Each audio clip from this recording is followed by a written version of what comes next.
Laurent Synthèse, vous êtes candidat pour tête de liste héroltaise aux élections de la Chambre des métiers de l'artisanat. Pourquoi c'est important cette élection pour les artisans de l'Hérault?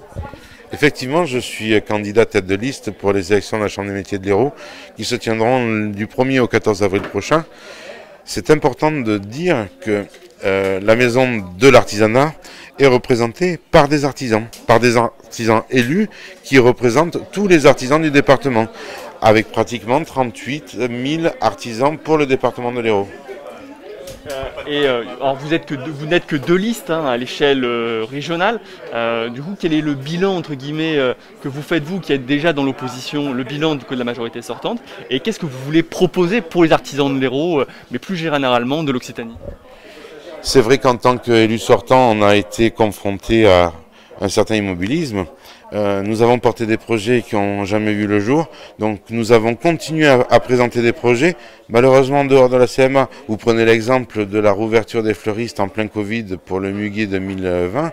Ça a été une action que j'ai menée avec certaines organisations professionnelles, et quel dommage que la Chambre des métiers n'ait pas pu participer à ça.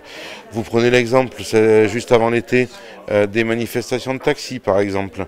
Est-ce que vous avez vu la Chambre des métiers assis autour de la table pour discuter entre les taxis et la métropole de Montpellier? Prenez l'exemple de sortie de saison, discutez avec les restaurateurs et restauratrices et vous vous rendez compte que la Chambre des métiers est encore une fois absente des discussions et des problématiques que rencontrent les restaurateurs pour cette saison-là.